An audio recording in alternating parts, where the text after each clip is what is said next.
Monitördeki o oksijen satürasyonu tonunu, o ince güven verici perdeden yavaş yavaş kalınlaşarak boğuk bir bip bip bip sesine dönüştüğü o anı, yani hepimiz biliyoruz. Evet. Oksimetre %82'yi, ardından 76'yı gösteriyor. Hı hı.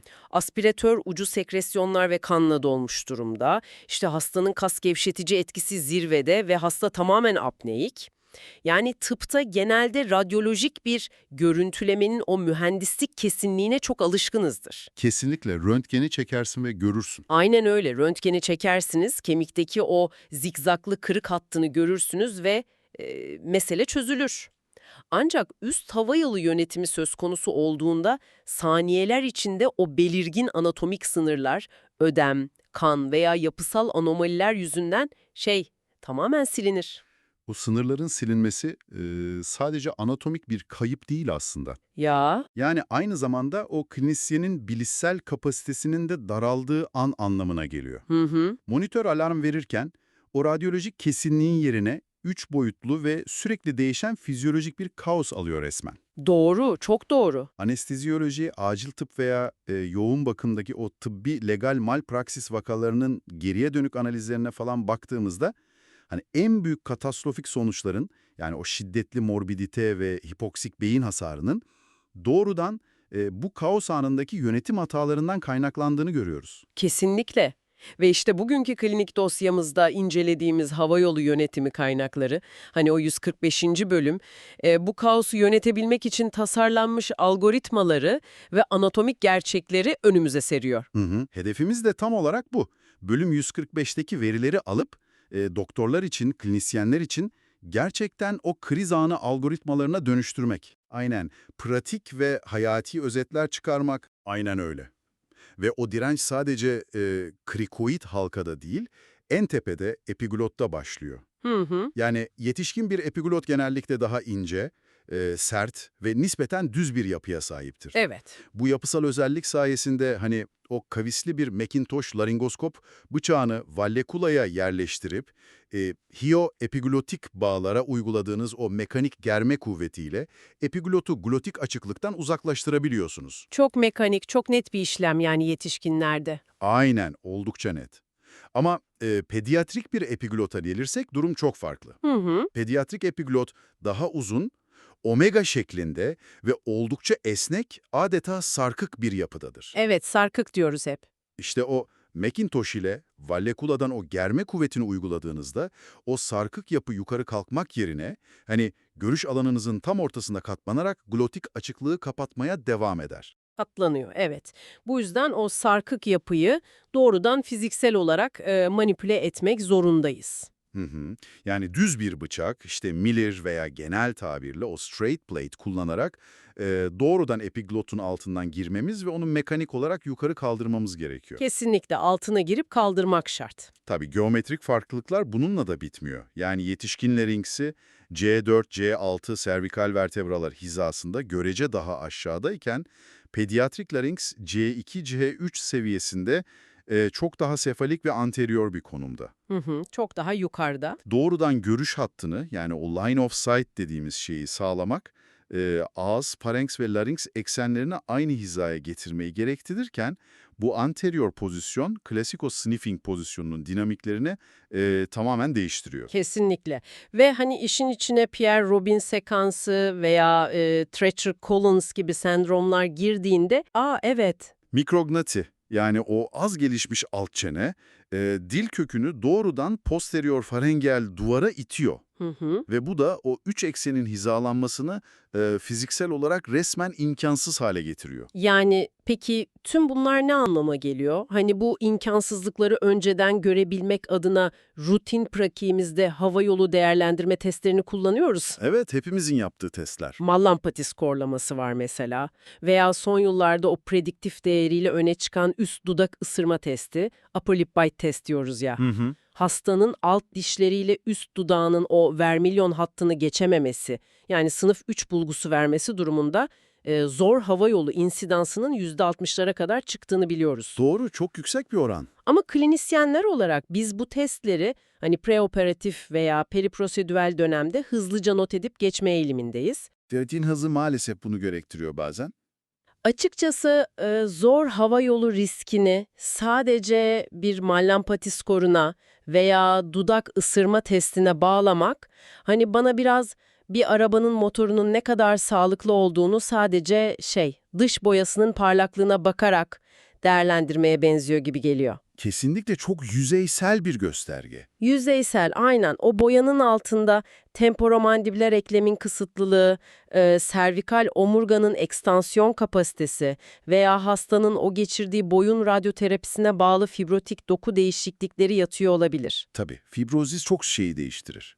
Sadece ağız içindeki yapılara bakarak hava yolunun kolay olacağını varsaymak, o mekanik yapının altındaki gizli tehlikeleri göz ardı etmektir. Köprüleri detayı var ya, laringoskopik basının biyomekaniğini düşündüğümüzde tam bir felaket senaryosu bu. Orası gerçekten büyüleyici ama bir o kadar da korkutucu bir detay. Hı hı. Yani bu Maryland köprüleri komşu sağlam dişlerin arka yüzeylerini o minimal bir asitleme ve rezin simanıyla tutturan oldukça kırılgan restorasyonlar aslında. Evet, çok zayıf bir tutunma o. Aynen.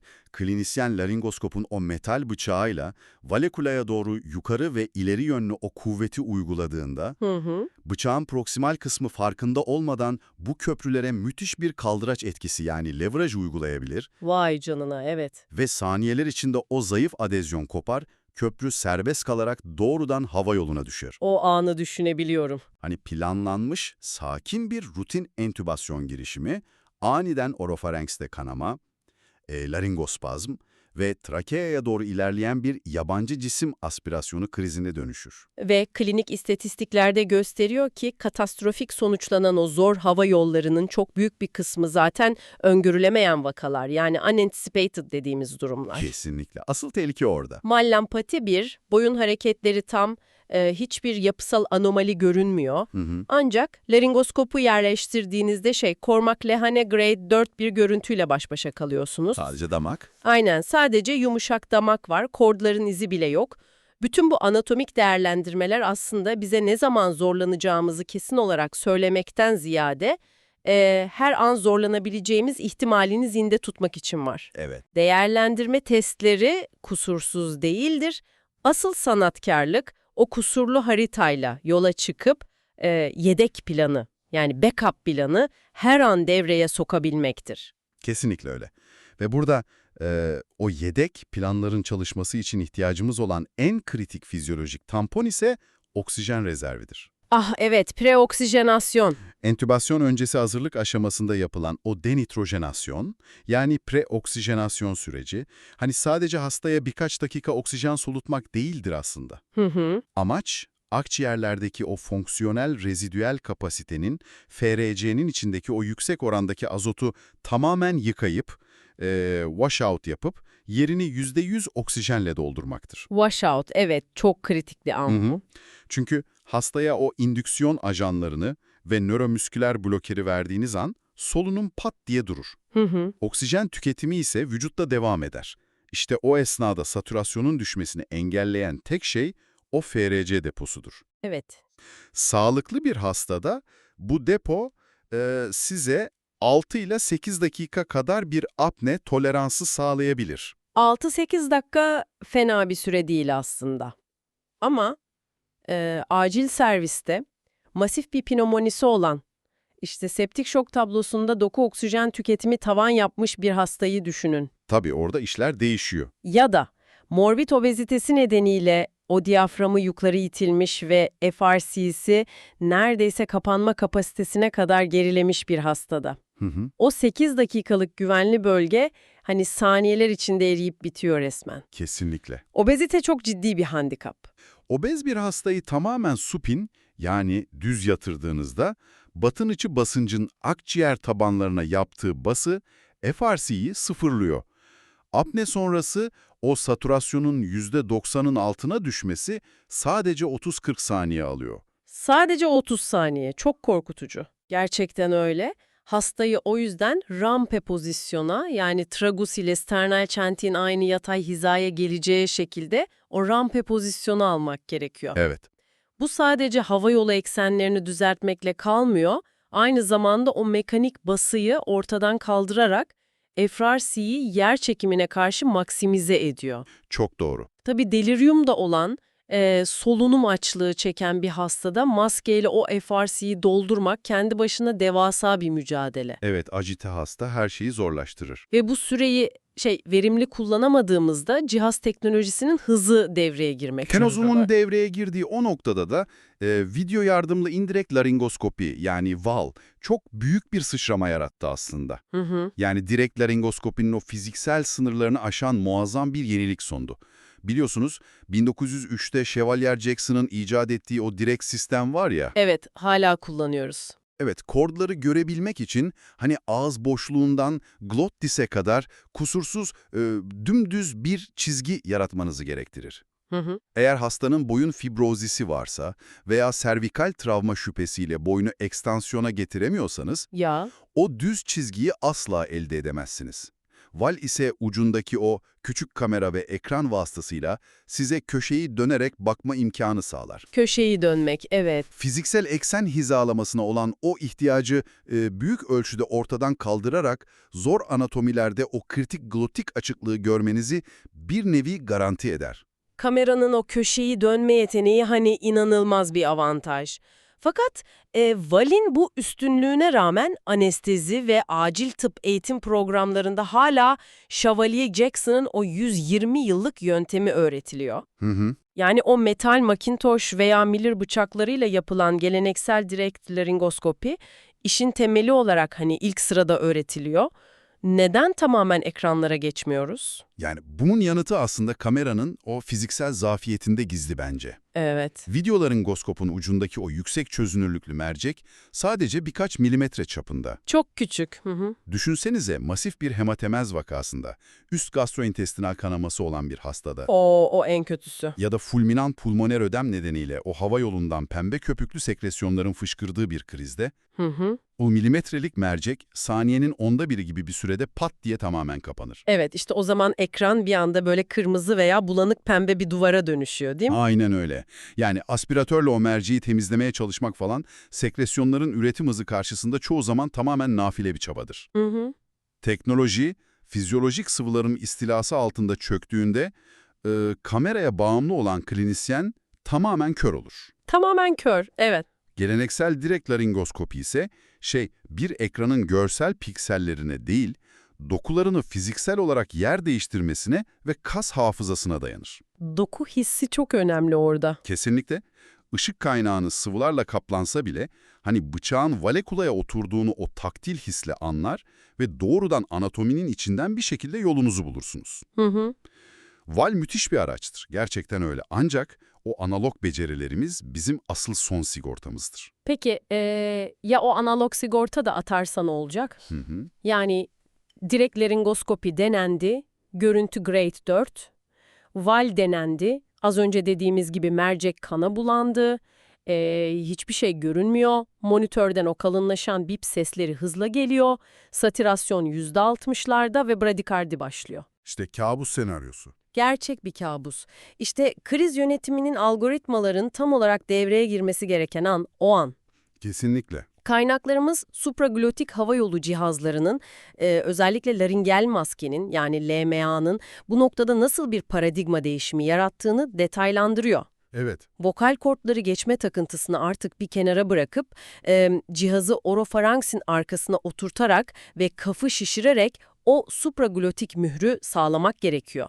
Hayatla ölüm arasındaki o köprüyü ancak bu şekilde kurabiliyoruz. Zor Hava Yolu Derneği'nin yani DAS kılavuzlarının asıl varoluş amacı da tam olarak bu psikolojik saplantıyı kırmak zaten.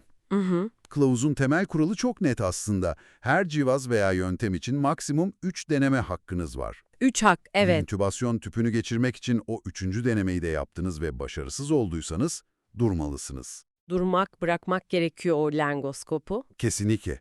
Yani zorlamaya devam etmek sadece laringeal travmayı, kanamayı ve ödemi arttırır. Hı hı. Bu da sonrasında maske ventilasyonunu bile imkansız hale getirecek olan o ölümcül kısır döngüsünü başlatır. Evet. Başarısızlık yüksek sesle deklare edilmeli ve acilen o yardım çağrısı, hani call help, hemen yapılmalıdır. Yani o durmalısınız komutunu teoride okumak çok kolay, bunu hepimiz biliyoruz ama pratiğin sıcağında insan psikolojisi ve bilişsel hatalar işin rengini tamamen değiştiriyor. Çok doğru. İnsan faktörü en zoru. Kriz anındaki hekimin o zihinsel durumunu, hani ben biraz modern video oyunlarındaki boss, yani bölüm sonu canavar savaşlarına benzetiyorum aslında. İlginç bir analoji. Öyle değil mi? Yani zorlu bir boss'u yenmeye çalışırken oyuncu tamamen o düşmana odaklanır, tünel vizyonuna girer.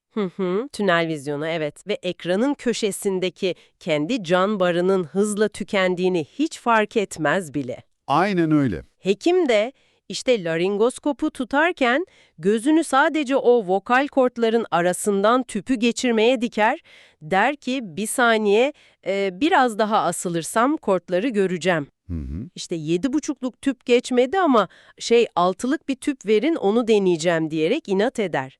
O esnada hastanın can barı, yani oksijen satürasyonu hızla tükenmektedir. Evet. Bu bilişsel tuzağın adı fiksasyon hatasıdır. Fixation error dediğimiz şey. Entübe etme hırsı, asıl fizyolojik amacın hastayı oksijenlendirmek olduğu gerçeğini resmen silip atar. Tam da bu fiksasyon hatasından kurtulmanın yolu işte, ekibin o iletişim dinamiklerinden ve vortex, yani girdap yaklaşımı gibi bilişsel yardımcılardan geçiyor. Vortex yaklaşımı, evet, çok konuşuluyor bu son zamanlarda. Vortex aslında görsel bir koni modeli olarak tasarlanmıştır. Bu model, endotrakeal entübasyonun nihai bir amaç olmadığını, sadece bir araç olduğunu klinisyenin zihnine kazımaya çalışır. Sadece bir araç, amaç değil. Aynen öyle. Yüz maskesi, supraglottik cihazlar ve endotrakeal tüp, bu üçü kesinlikle hiyerarşik araçlar değildir. Evet. Hepsi koninin merkezindeki o yeşil bölgeye, yani alveoler oksijenasyona ulaşmak için kullanılabilecek eşdeğer yaşam halatlarıdır. Eşdeğer yaşam halatları, çok güzel bir tanım. Eğer o tüp geçmiyorsa, inat etmeyip anında diğer yaşam halatıma, yani LM'ye veya maske ventilasyonuna geçmek zorundasınız. Ve bu geçişin sağlanması için hiyerarşinin düzleşmesi, o flattened hierarchy dediğimiz şeyin olması şart. Kesinlikle şart. Daki en kıdemsiz hemşirenin veya asistanın bile çekinmeden, "Doktor bey, satürasyon 65 oldu, 3. denemeyi de yaptık, artık elemaya geçmeliyiz" diyebilmesidir. Aynen öyle. Kapalı döngü iletişim ve o dur, düşün, iletişim kur prensibi, inanın teknik beceriden çok daha fazla hayat kurtarıyor o anlarda. Çok haklısınız. Ancak en korkutucu senaryoyu da konuşmamız lazım şimdi.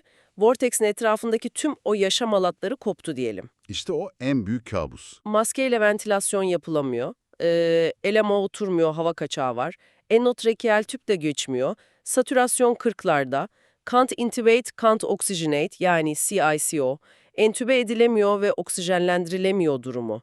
Zemin resmen ayaklarımızın altından kaydı ve boynun ön kısmına cerrahi müdahale yapmaktan, yani FONA dediğimiz o front of neck access aşamasına geçmekten başka hiçbir çaremiz yok. Bıçağın cilde değdiği, o adrenalin seviyesinin maksimuma çıktığı son çare bu. Evet. Burada cerrahi hava yolunun mekaniğini ve anatomik hedeflerini çok iyi seçmek hayati bir önem taşıyor. Acil bir oksijenlendirilemiyor krizinde altın standart yaklaşım krikotiroidotomidir. Krikotiroidotomi, evet. Neden peki doğrudan trakeostomi değil de bu? Çünkü krikoid kıkırdak ile tiroid kıkırdak arasındaki o nispeten yüzeyel kıkırdak yapılarla desteklenmiş ve en önemlisi avasküler olan o ince krikotiroid membranı keserek trakeaya ulaşmak çok daha güvenli. Anladım. Yani acil bir krizde aslında insanın içgüdüsü hemen trakeostomi açmak yönünde oluyor. Tabii aşağıdan açayım diyorsun. Hani nasıl olsa hava yolu aşağıda, hemen trakeayı açayım diye düşünülüyor. Ama tiroidin o yoğun vasküler yapısı, trakeanın hemen önünde yer alan ve kan damarlarından zengin olan o tiroid istmusu çok ciddi bir fizyolojik engel orada. Hem de nasıl bir engel. Saniyelerle yarışırken, işte satürasyon 30'lardayken o vasküler dokuyu ekarte etmeye çalışmak, kanamayı durduramayacağımız, hava yolunu tamamen kanla dolduracağımız bir felakete dönüşebilir. Kesinlikle öyle. Yani krikotiroidotomi anatomik olarak çok daha yüzeyeldir ve hani o masif kanama riskini bypass eder büyük oranda. Hı hı. Ancak krikotiroidotominin de hani bizi kurtaramayacağı çok spesifik bir fizyolojik tuzak var. Nedir o tuzak? Obstrüksiyonun seviyesi meselesi. Hı.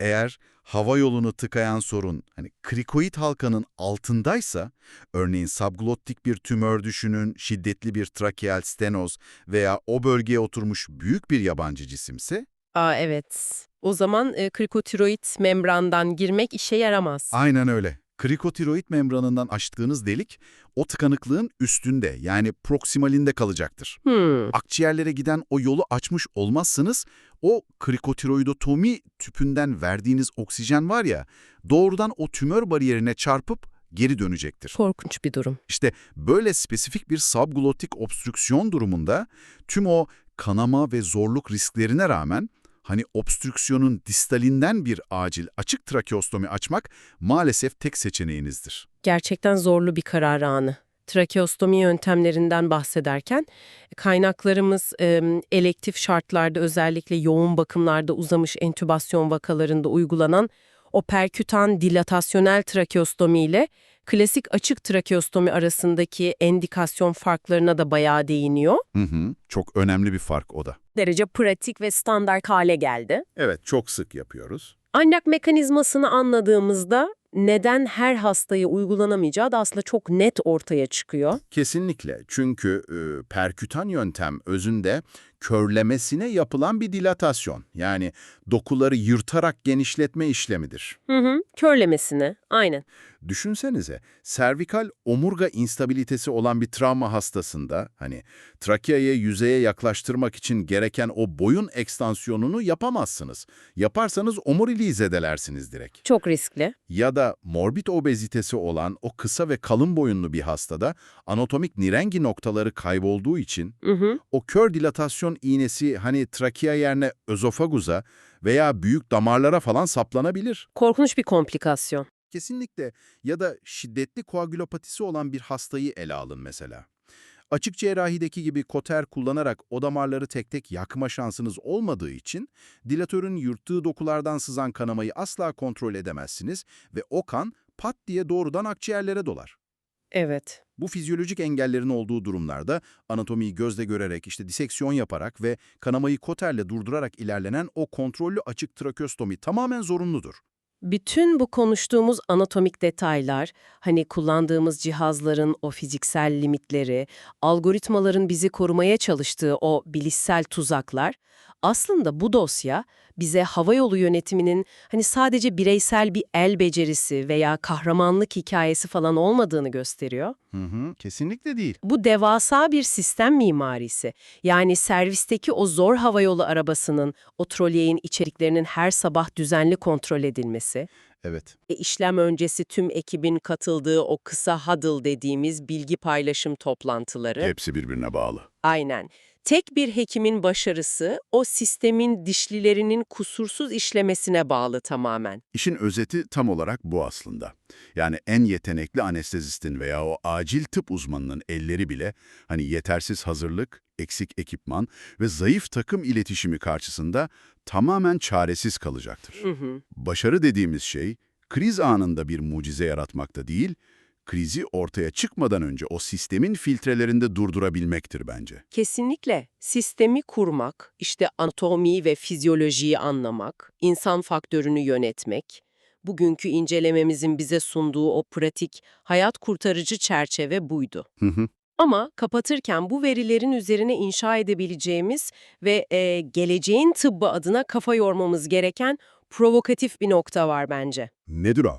Yani yapay zekanın ve otomasyonun hani klinik karar destek sistemlerimize bu kadar hızlı entegre olduğu, EKG'leri veya radyolojik görüntüleri saniyeler içinde yorumladığı bir dünyadayız artık. Doğru. Gelecekte Havayolu değerlendirmesi bizim o kusurlu mallampati testlerimizin yerine hastanın yüzünü ve boyun biyomekaniğini tarayan o yapay zeka sensörlerine mi bırakılacak acaba? Vay canına, evet. Algoritmalar mikroskobik anatomik oranları saniyeler içinde hesaplayıp bize böyle kesin bir zorluk yüzdesi mi sunacak? Yoksa hani o krizin patlak verdiği o saniyelerde ekranlar kanla kaplanıp monitörler alarm verirken ekibin birbirinin gözünün içine bakıp verdiği o anlık karar dinamiği entübasyonu sadece bir mühendislik problemi değil, daima tıbbın en büyük sanatlarından biri olarak tutmaya devam mı edecek? Çok iyi bir soru bu. Yani bir dahaki sefere elinize o soğuk laringoskop bıçağını aldığınızda sadece hastanın glottik açıklığına mı bakıyorsunuz, yoksa kendi insan psikolojinizin, algoritmalarınızın ve bütün bir klinik ekosistemin bir parçası olarak mı hareket ediyorsunuz? Bizi dinlediğiniz için teşekkürler. Bir sonraki dosyada görüşmek üzere.